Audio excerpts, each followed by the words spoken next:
Hi everyone, welcome back to State of New Zealand. I'm Andrew, and today I want to talk about the 4-day work week that our Prime Minister is promoting. Alright, so let's just have a quick look at this article here. Jacinda Ardern encourages employers to think about 4-day week, and obviously that's a fairly popular concept. A lot of people would like to only work 4 days and have a 3-day weekend every single week. That would be kind of cool, but the thing is that a lot of people, I don't think, understand that when people say 4-day work week, they mean 4 10-hour days, because the company still needs that same productivity out of its employees. And it's not just a free ticket to get a day off each week. If it was that, then you'd need to get paid less to make up for those the fewer hours that you are working. So it is definitely not just a free day for like a Friday off every single week. It is not that.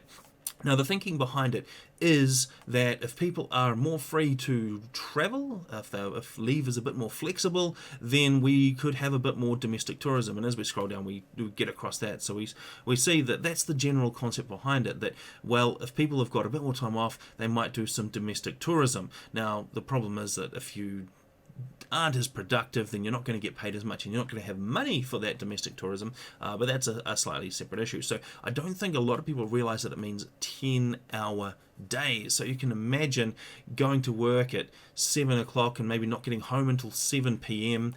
that same day, and that would take quite a toll. It's definitely not something that everybody is going to want to do. It's not going to be a magic bullet, and it's certainly not 4 regular days instead of 5.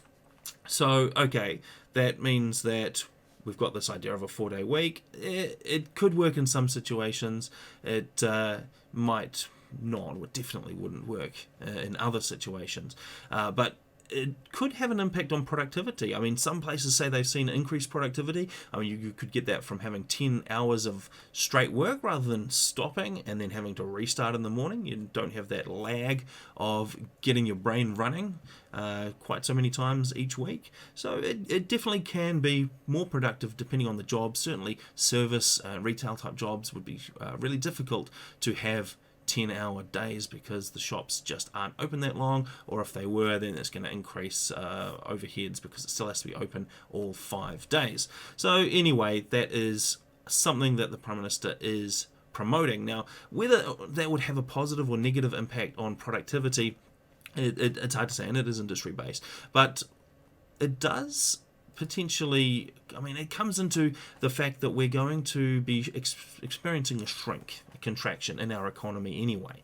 So people are already getting paid less in a lot of cases. A lot of jobs are at risk, and a lot of jobs are going to evaporate once that wage subsidy ends, because right now companies are keeping people on because they have to under the subsidy scheme, and once that has run out, then there's going to be a heck of a lot of jobs that just disappear. So this article here is saying the IMF expects that we'll see 7.2% contraction. I think it's probably going to be higher. I think this is quite optimistic, but that is something that they've come out and said. What we can say for sure, though, is that the income that we had from tourism, that is absolutely shot for the foreseeable future. There is going to be virtually zero tourism dollars, maybe a little bit coming from Australia if we can get that trans-Tasman bubble going, which some people are really promoting.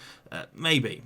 But tourism as a whole is very much under a lot of pressure right now, and a lot of those operators are going to disappear out of this. And I mean, we saw back in, this is an article from 2017, tourism roars past dairy as New Zealand's biggest export earner. So we've been getting quite a lot of money into the country for it, and we're definitely producing less stuff as a result. Now, I'm just going to play this clip from Elon Musk on the Joe Rogan Experience, because he talks about making stuff, because a lot of people here in New Zealand don't really link going to work and sitting at your desk or doing whatever job you're doing.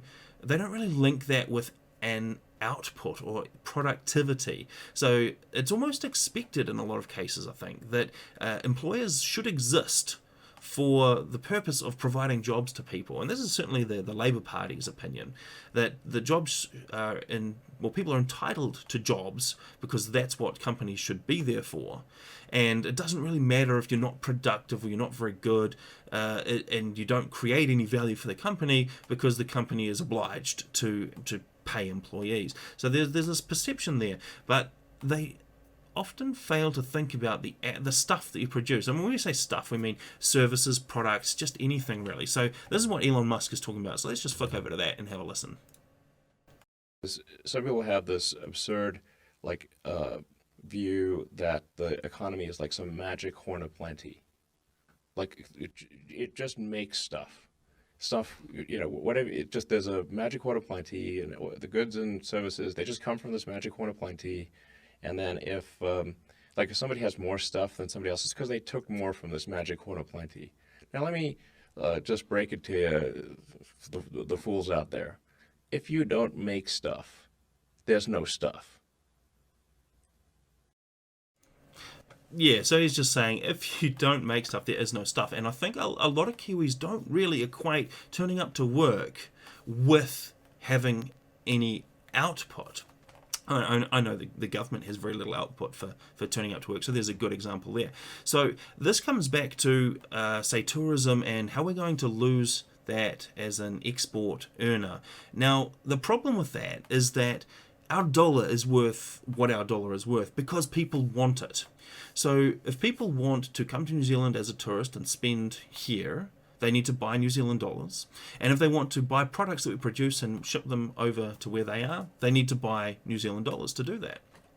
So if we look at our exchange rate against the US, because that is the global reserve currency, we can see that over time it fluctuates. We can see a minimum of about 40 cents up to 85 at best when our dollar was really, really strong. We've had quite a fall back down to our current levels of around 60 US cents. That's where we are at the moment.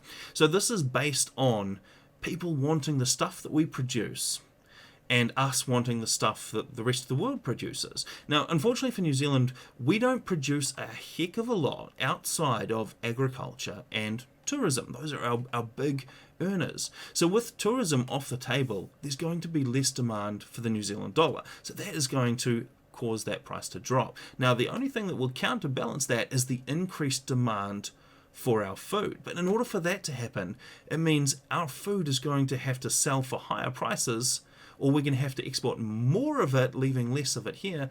Either way, that means that the prices locally are going to go up. So without that tourism money, our dollar will either drop, and it's going to make all imports really expensive, or our dollar will stay the same, but it's purely because of our food exports, and that means the food is going to get more expensive. So it's a lose-lose for us down here because we don't produce a lot of stuff. The number of Kiwi-made products that we use in everyday life, if you look around you right now, how many of those things were made here in New Zealand? It's not going to be a heck of a lot. So that is going to be quite a big issue for us. Now, I mean, sure, the US dollar is being printed like crazy, so that's going to devalue as well. Most governments are doing the same thing.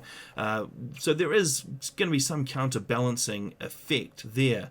But the general idea that because we don't produce a lot of stuff here, it's going to make things a bit more difficult, that is going to hold true.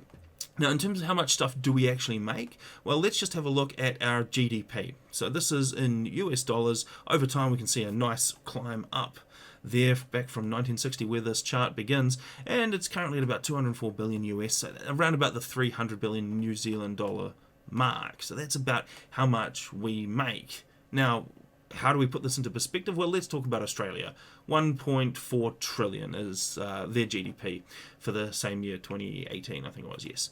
So obviously Australia is a lot bigger than we are, and their GDP is going to be a lot greater. So how do we equate those? Let's look at it per capita. So let's break it down by the number of people involved behind that. So we've got New Zealand down here at the bottom, 42,000 US per annum per person.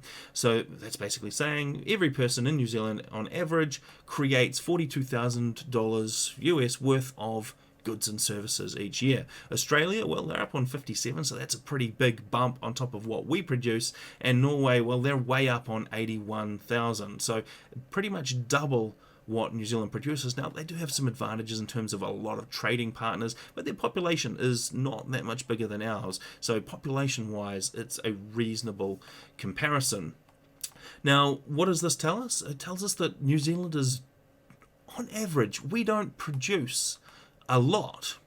We go to work, we do stuff, but not a lot comes out the other end. In fact, the only people really propping us up internationally are the farmers, which, well, they've been under quite a bit of pressure lately. The government for the last couple of years has really been putting pressure on trying to move away from farming into less productive things like forestry that are seen to be better for the environment. But we can see here that, well, we really need to produce a bit more. Now, our isolation way down here in the Pacific does make some things more difficult, but we really need to focus on being able to actually produce more stuff that people and the world wants if we're going to be able to recover from this thing quickly. Unfortunately, paying ourselves with printed money and sitting around not producing a lot, that is not going to get us out of this situation.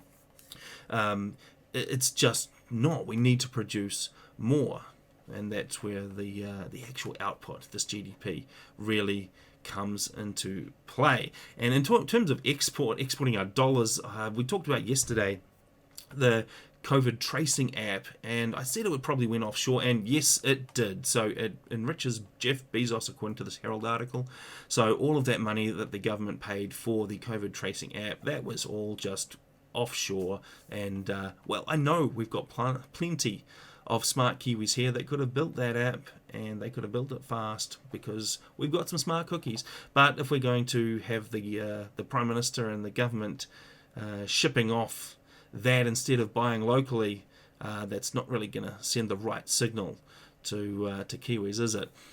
So unfortunately, we do have that happening. That is a bit of a shame, and we really need to look at ways that we can produce more. So this comes back to talking about innovating and get the government really getting out of the way and letting people figure out ways out of this mess. Because if the government is going to try to centrally plan our government or our spending for the next 5 years or so, then, well, that is going to be a bit of a disaster. It's all going to go like KiwiBuild did, and it's not going to create more value. Sure, they might run a bunch of construction projects, they might pay out a whole lot of money for consultants, but ultimately that stuff isn't really going to produce anything. So New Zealand, we probably have to have a bit of a think about what we are actually going to offer the world on the other side of all of this.